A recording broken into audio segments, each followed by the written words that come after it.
ভারতীয় স্কোয়াশকে এক অন্য উচ্চতায় যিনি নিয়ে গেছিলেন তিনি সৌরভ ঘোষাল। আর এই মুহূর্তে সৌরভ আমার সঙ্গে রয়েছে। সৌরভ, হ্যাঁ, প্রথমেই স্বাগত জানাবো সংবাদ প্রতিদিন .in-এ। একটা জিনিস প্রথমেই জানতে চাইবো, যেটা হচ্ছে যে আপনি যখন খেলা শুরু করেছিলেন তখন এই শহর কলকাতা একটা সৌরভকে চিনত, মানে সিটি অফ জয়ে চিনত সৌরভ গাঙ্গুলিকে। আজ 2025-এ দাঁড়িয়ে সৌরভ বলায় যদি বলা হয় কলকাতার, তাহলে দুটো সৌরভকে চেনে। আপনার কাছে কি এটা আরেকটা অ্যাচিভমেন্ট মনে করেন আপনি? দেখুন, অবভিয়াসলি খুবই খুশি হয় যে কি লোকেরা আমাকে চিনতে পারে, আর কলকাতার সাথে একটা অ্যাসোসিয়েশন আছে। কিন্তু আমার থট প্রসেস কি, আমাকে ট্রেনিং করতে হবে, আমাকে যত ম্যাচেস জিততে পারি জিততে হবে, যটা মেডেলস জিততে পারি জিততে হবে। আর বাকি সব যারা দর্শক আছে ওদের ওপর আছে যে ওরা কতটা ভালোবাসা দেয়, আর থ্যাঙ্কফুলি ওরা অনেকই ভালোবাসা দিয়েছে। So I am very grateful. আরেকটা যে মানে আপনাকে পেলাম এমন একটা সময়, প্রথমে একটু জিজ্ঞাসা করি যে এই যে আপনি ফিরে এলেন আবার, যে অবসর নেওয়াটা কতটা মানে কষ্টের থাকে এক, আর তারপর ফিরে আসার সিদ্ধান্তটা কতটা প্রেশার থাকে এই? হ্যাঁ, ফার্স্ট ডিসিশন নেওয়া রিটায়ারমেন্টের খুবই ডিফিকাল্ট ডিসিশন, কেন কি এতদিন মানে 20-25 বছর ধরে এটাই আমার জীবন রয়েছে। তো খুবই ডিফিকাল্ট, এ না যে আমি একটা এমনি চুটকিতে ডিসাইড করেছিলাম। কিন্তু যখন আমি খেলাটা ছাড়লাম তখন একটু সময় পেলাম যে আমি ভাবতে পারি ভালো করে। আর এই ছিল যে আমার এখনও খেলার একটা ইচ্ছা আছে, আর তাই জন্য আমি ফেরত এসেছি। প্রেশার যে আপনি বলছেন, প্রেশার অতটা নেই। আমার এইমস আর গোলস খুবই হাই আছে। তো যতটা আমার কন্ট্রোলে আছে আমি করব। আমি জানি যে আমি পুরো এফর্ট লাগাবো, আর হোপফুলি যেই গোলসটা আমার আছে ওটা আমি অ্যাচিভ করতে পারবো। মানে এই কারণে আমি জিজ্ঞাসা করলাম, কালকে মানে যখন আমরা কথা বলছি তার কয়েক ঘন্টা আগে, মানে 12 ঘন্টা 13 ঘন্টা আগে Indian former football captain Sunil নিজে আবার রিটায়ারমেন্ট ব্রেক করে আবার ফিরেছে। তো অ্যাজ এ প্লেয়ার, মানে সুনীলও দেশকে যে জায়গায় নিজেকে নিয়ে গেছে, দেশকে যে জায়গায় বলছে না ইন্টারন্যাশনাল সার এরিনাতে 94 গোলস, আপনিও যে জায়গায় দেশকে যে জায়গায় নিয়ে গেছেন স্কোয়াশের ক্ষেত্রে, মানে পথ দেখিয়েছেন। তো সেই জায়গায় বলছি যে এই ফিরে আসার পরে প্রথম যে ম্যাচটা থাকে, কারণ নিজের একটা নিজেকে যেভাবে ছেড়ে বেরিয়ে যাওয়া এরিনা, কতটা প্রেশার থাকে যে আমি এরপর আমি যদি কোনো কিছু খারাপ রেজাল্ট করি বা কিছু, একটা তুলনা চলে আসে আগের সৌরভ ঘোষাল আর এখনের সৌরভ ঘোষাল বেরিয়ে যাওয়া, এই জায়গাটার জন্য জিজ্ঞাসা করি। আই থিঙ্ক এটা হচ্ছে লাইক এক্সটার্নাল অ্যাসেসমেন্ট। আমি এই অ্যাসেসমেন্টটা করছি না। আমি খুবই খুশি যে আমি আবার খেলতে পারছি, আর যতটা পারি আমি এই যে ফেজ আছে আমার ক্যারিয়ারের, আমি যতটা পারি ওটা এনজয় করার চেষ্টা করছি। আমি জানি যা যা আমি অ্যাচিভ করেছি। এই প্রথম ম্যাচটা ফিরে আসার পর প্রথম ম্যাচটা কতটা মানে, so not pressure but nervousness, because 1 বছর ম্যাচ খেলিনি।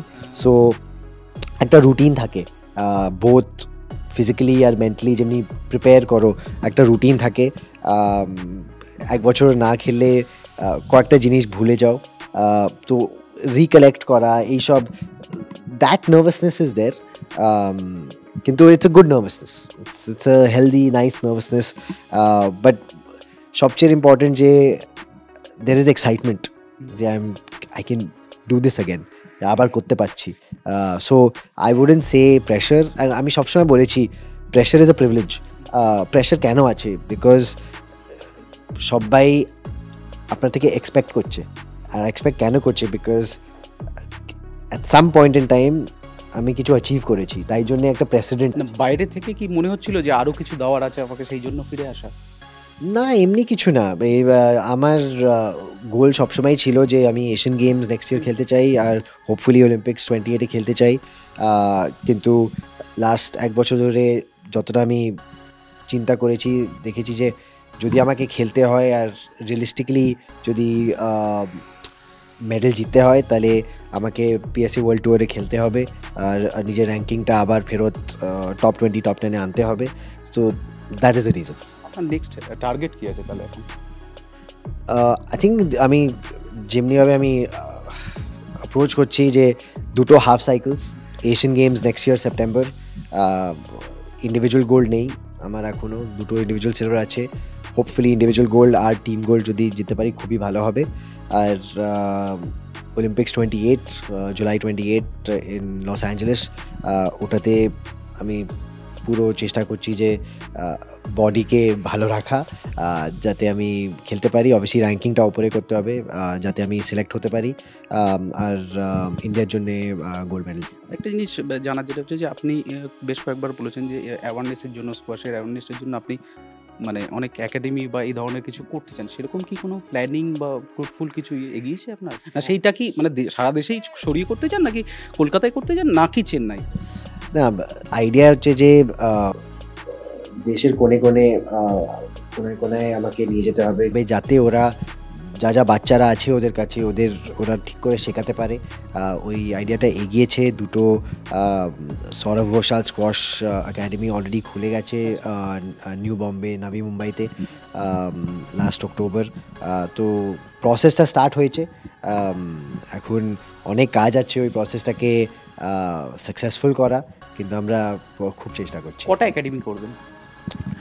এটা খুব ডিপেন্ড করে যে সিচুয়েশনালি কি মানে রিয়েলিস্টিকলি ফাইন্যান্সিয়ালি করা যেতে পারে, কোথায় বেস্ট এনভায়রনমেন্ট আছে করার, কোনো একটা ফাইনাইট নাম্বার নেই। যদি আমি 100টা করতে পারি তার মানে আরও বাচ্চারা বেনিফিট করছে। তো আইডিয়া হচ্ছে যে যত বাচ্চাকে আমি বেনিফিট করতে পারি এই একাডেমিজ দিক দিয়ে আমি করার চেষ্টা করি। আপনি যখন এসেছিলেন স্কোয়াশে একটা নাম্বার ছিল, আর এখন তফাৎটা কি দেখছেন? মানে এখন কতটা অ্যাওয়ারনেস বেড়েছে বা আপনাকে দেখে কতটা? অফকোর্স অনেক বেশি বাচ্চারা খেলছে। আমি যখন 8 বছরের ছিলাম, ফার্স্ট জুনিয়র ন্যাশনালস খেলেছিলাম, তখন বোধহয় পুরো জুনিয়র ন্যাশনালসে 150-200 জন খেলতো। এখন কমন হচ্ছে যে 800-900 জন জুনিয়র ন্যাশনালস খেলে, আরও অনেক ছোটো ছোটো টুর্নামেন্টে আরও খেলছে, আরও ছোটো টুর্নামেন্টও আছে। আমি যখন খেলতাম জুনিয়রে 5টা-6টা টুর্নামেন্ট থাকতো পুরো ইয়ারে ডোমেস্টিক ক্যালেন্ডারে। এখন এভরি মান্থে 2-3টে করে টুর্নামেন্ট আছে। তো প্রগ্রেস ডেফিনেটলি হয়েছে, ট্রেন্ডটা কারেক্ট, কিন্তু ওই যে কোয়ান্টিটি অফ প্লেয়ার্স আছে ওই কোয়ান্টিটি অফ প্লেয়ার্সকে কোয়ালিটিতে আরও বাড়াতে হবে, ওটাই ইম্পর্টেন্ট। বিকজ যদি খালি কোয়ান্টিটি থাকে আর কোয়ালিটি না বাড়ে তাহলে আমরা ওয়ার্ল্ড স্টেজে প্রডিউস করতে পারবো না। লাস্ট প্রশ্ন, ইন্ডিয়ার স্কোয়াশের ভবিষ্যৎ কি? এখন আমাদের আরও একটু রোবাস্ট সিস্টেমস লাগাতে হবে যাতে আমরা লাকের ওপর ডিপেন্ড না করি যে একটা খেলোয়াড় এসে যায়। যদি আমরা সিস্টেমস ঠিক করে ক্রিয়েট করি, ঠিক করে ট্যালেন্ট আইডি করি, কোচেসদের ভালো এক্সপোজার আর নলেজ ইম্পার্ট করতে পারি, তাহলে আমাদের ভবিষ্যৎ খুবই ভালো। আমরা অনেক প্রগ্রেস করেছি, এখন আমরা ওয়ার্ল্ডে খুবই কম্পিটিটিভ। নেক্সট স্টেপটা হচ্ছে আমাদের ওয়ার্ল্ডে কনকার করা, তো হোপফুলি ওটা হবে। অনেক ধন্যবাদ আপনাকে, আর আপনার যে ইচ্ছেটা, উইশটা আগামী অলিম্পিকে অবশ্যই পূরণ হবে আশা রাখছি। আপনারা শুনতেই পেলেন সৌরভ ঘোষাল। যখন শহর কলকাতায় এই সৌরভ খেলা শুরু করেছিল, ঠিক তখন কলকাতার একজন সৌরভকেই চিনত। আর আজকে কলকাতায় সৌরভ বললে সৌরভ গঙ্গোপাধ্যায়ের পাশাপাশি মানুষ কিন্তু নাম নেয় সৌরভ ঘোষালেরও। এটাই মনে হয় অন্যরকম আরেকটা প্রাপ্তি সৌরভের। অনেক ধন্যবাদ সৌরভকে। আপনারা সঙ্গে থাকুন সংবাদ প্রতিদিন .in।